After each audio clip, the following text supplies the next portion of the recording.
souvent il y a une voie veineuse périphérique. Dans ce cas, on va faire passer du paracétamol par la voie périphérique, d'accord, en association avec les anti-inflammatoires. Et les anti-inflammatoires non stéroïdiens qu'on dispose aujourd'hui, c'est donc de l'ibuprofène, du Voltaren, à la limite aujourd'hui du diclofénac.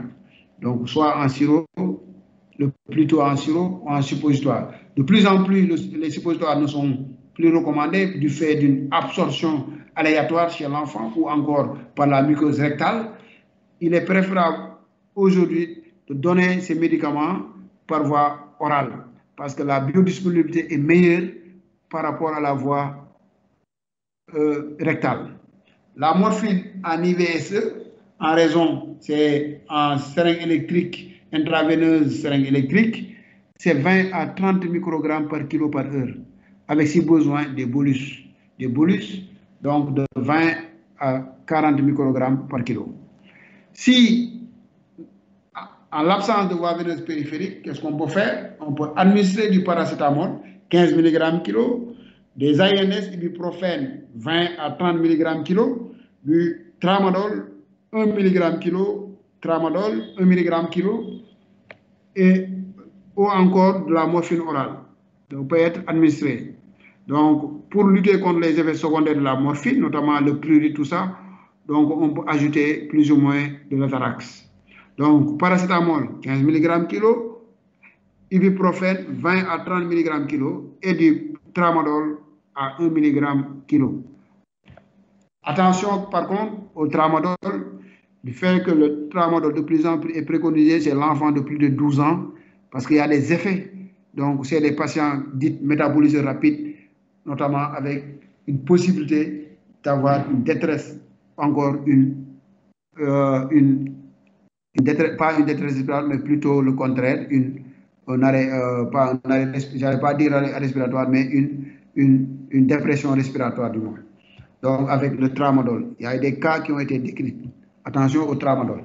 Donc, on a aussi un traitement non médicamenteux, c'est l'hypnose, c'est la relaxation, c'est la distraction qu'on peut avoir, le massage ou encore la présence des parents est essentielle et permet de diminuer le stress de l'enfant. L'information de l'enfance est également primordiale dans la prise en charge de la douleur, donc améliore la coopération, mais c'est surtout en fonction de l'âge, il faut que l'enfant soit coopérant. On ne va pas informer un enfant qui ne sait pas communiquer. Donc, un enfant de 2 ans, on ne peut pas l'informer. Un enfant de 8 ans, de 9 ans, de 10 ans, donc il faudra préconiser la communication et l'information pour mieux donc arriver à un résultat. Le traitement local, le plus souvent, c'est les pansements, les classiques pansements des patients brûlés, sous anesthésie efficace, c'est clair. En général, c'est sous anesthésie générale, avec une désinfection cutanée large et excision de tout ce qui est débris cellulaire et flictène. Donc, tout une exérèse totale des flictènes avec plus ou moins des incisions de décharge. Si on estime qu'il y a un risque de syndrome de Loos, notamment en cas de brûlure circulaire profonde, il faudra faire ce qu'on appelle des incisions de décharge. Un pansement humide peut être préconisé, notamment avec la flamazine. Donc, on peut aussi préconiser un cessage sous rampe donc, des lésions. Avec ce cessage a l'avantage de favoriser la formation de croûtes et limiter les pertes donc, hydriques. En fonction également du mode de prise en charge, on peut avoir des pansements quotidiens, ce qu'on faisait à la Dantec, ou encore des pansements tous les 2 jours avec un bain à la chlorhexidine aqueuse qui peut être également réalisé. Donc, ces pansements sont édictés en fonction des services, soit ce sont des pansements réguliers quotidiens ou encore des pansements 1 jour sur 2. La prise en charge, donc, des complications également attendues, on le sait tous, l'hypercatabolisme entraîné par la brûlure est en défaveur, en fait, entraîne des troubles nutritionnels. Et donc, il faudra préconiser rapidement la nutrition par, donc, le plus souvent, une nutrition de type entéral, donc pour favoriser également la... Mais également, l'hypercatabolisme, donc, que j'ai dit tout à l'heure, qui est favorisé par la douleur, l'infection et les kinésithérapies. Donc, il faudra donc lutter contre la dénutrition en préconisant une alimentation précoce. L'alimentation est orale, donc le plus souvent. Cependant, cette alimentation orale peut être insuffisante si la surface corporelle brûlée est supérieure à 20%.